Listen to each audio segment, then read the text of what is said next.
Quick bytes of the day में हमारा first word है आज का, दैट इज़ स्पेक्यूलेशन। स्पेक्यूलेशन का मतलब होता है कि बेसिकली आप ऐसे बोलते हैं ना, ऐसे कयास लगाए जा रहे हैं, बेसिकली सोचा जा रहा है या फिर एक तरीके का गैस वर्क।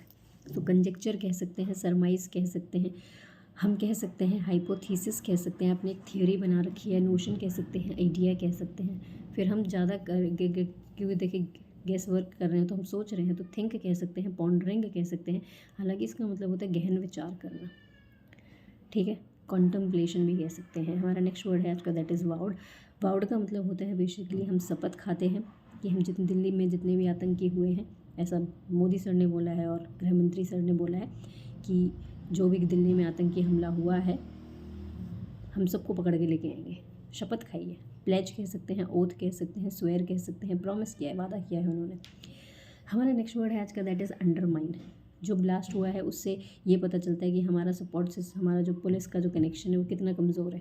अंडरमाइन हो रही है ये चीज़ें, है ना, कमज़ोर है। सो बेसिकली अंडरमाइन का मतलब होता है बेसिकली कोई चीज़ जो है कम होती चली जा रही है, ख़त्म होती चली जा रही है।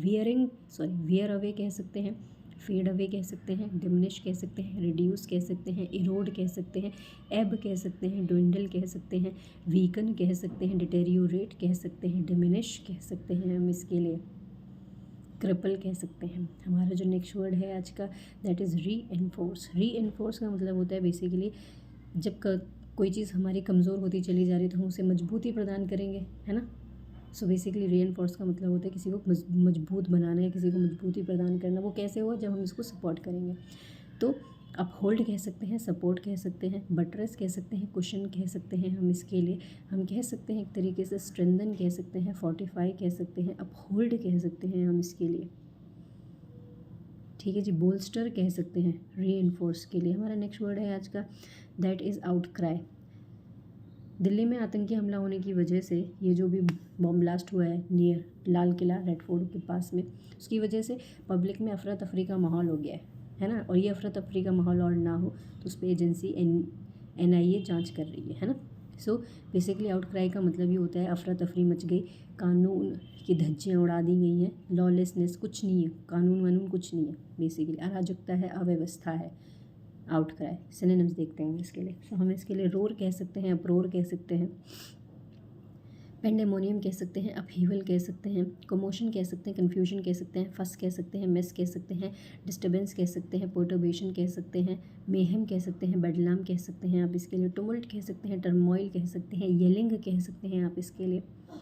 आप इसके लिए कह सकते हैं एक तरीके से कि कोई चीज़ जो है, येलिंग मैंने बोल दिया, बेडलाम भी बोल दिया, सारे वर्ड्स बोल दिए, अपहीवल बोल सकते हैं, ठीक है। हमारा जो नेक्स्ट वर्ड है आज का, दैट इज़ सैंक्शन। सैंक्शन के दो मतलब होते हैं। पहला मतलब होता है जब ये नाउन के तौर पे काम करते हो तो उसका मतलब होता है प्यूनिटिव या फिर पेनल्टी, प्यूनिटिव मेजर्स या फिर पेनल्टी, ताकि सामने वाला दोबारा गलती ना करे, जो कि US रशिया के ऊपर आए दिन लगाता रहता है।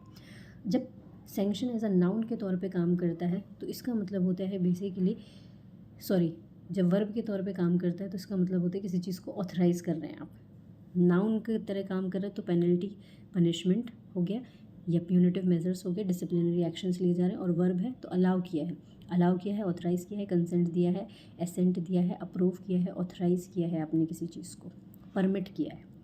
हमारा नेक्स्ट वर्ड है आज का, दैट इज़ स्ट्राइडेंट। स्ट्राइडेंट का मतलब होता है बेसिकली बहुत तेज़, कानों को चुभने वाला एकदम शोर, बहुत ही तेज़ जो आपको आवाज़ देती है। तो हार्श कह सकते हैं आप इसके लिए, कह सकते हैं एक तरीके से टफ़ कह सकते हैं, रफ़ कह सकते हैं, कैकोफोनस कह सकते हैं, लाउड कह सकते हैं, रॉकुअस एक वर्ड होता है, बहुत ज़ोर से हल्ला गुल्ला हो रहा है तो रॉकुअस भी कह सकते हैं। हमारा नेक्स्ट वर्ड है आज का, दैट इज़ परनीशियस।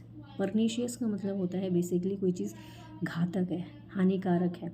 डेंजरस कह सकते हैं, हार्मफुल कह सकते हैं, हज़ार्डियस कह सकते हैं, अब इसके लिए नॉक्शियस कह सकते हैं, ऑब्नॉक्शियस कह सकते हैं, डेडली बोल सकते हैं, फेटल कह सकते हैं, लीथल कह सकते हैं, डेट्रीमेंटल कह सकते हैं, डेलीटोरियस कह सकते हैं, वरियोलेंट कह सकते हैं, इंट्रानिशीन कह सकते हैं आप इसके लिए।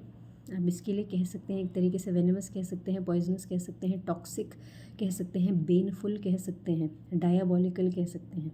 हमारा नेक्स्ट वर्ड है आज का, दैट इज़ क्रोनिक। क्रोनिक में ना एक रूट वर्ड आ रहा है क्रोन का मतलब होता है टाइम। तो क्रोनिक का एक मतलब तो हो गया कि कोई चीज़ जो है बहुत लंबे समय से चली आ रही है, जैसे क्रोनिक डिजीज़ या फिर क्रॉनिक प्रॉब्लम्स, लंबे समय से, जैसे कि इंडिया श्रीलंका में फिशरमैन का जो प्रॉब्लम चल रहा है वो क्रॉनिक प्रॉब्लम्स है, आज से नहीं चला आ रहा है, बहुत लंबे समय से चला आ रहा है, तो लॉन्ग टाइम कह सकते हैं या वेरी लॉन्ग टाइम, एक मतलब। दूसरा मतलब होता है क्रॉनिक का, बेसिकली कोई चीज़ बहुत बुरी है। सिनोनिम्स देखते हैं, उससे बुरा कुछ नहीं हो सकता। सिनोनिम्स देखते हैं, वेरी बैड कह सकते हैं, ऑफुल कह सकते हैं, अपॉलिंग कह सकते हैं, ग्लेरिंग कह सकते हैं, फ्लैग्रेंट कह सकते हैं, सॉर्डेड कह सकते हैं, हीनियस कह सकते हैं आप इसके लिए, ड्रेडफुल कह सकते हैं, ग्रोटेस्क्यू कह सकते हैं, ग्रीवसम कह सकते हैं, ग्रेगियस कह सकते हैं, मैकेबर कह सकते हैं, अबॉमिनेबल कह सकते हैं, स्पाइटफुल कह सकते हैं, डेस्पेकेबल कह सकते हैं, मेलवॉलेंट कह सकते हैं आप इसके लिए। आप कह सकते हो एक तरीके से इस चीज़ के लिए, विक्शियस कह सकते हैं, विकेड कह सकते हैं आप इसके लिए। ओके, अबहॉरेंट और लोथसम भी बोल सकते हैं आप इसके लिए। ओके, हमारा नेक्स्ट वर्ड है आज का, दैट इज़ ट्रोलिंग। ये वो ट्रोलिंग नहीं है कि सलमान खान को ट्रोल किया जा रहा है, स्मृति ईरानी को ट्रोल किया जा रहा है सोशल मीडिया पर, नहीं। That is TRAWLING, trolling.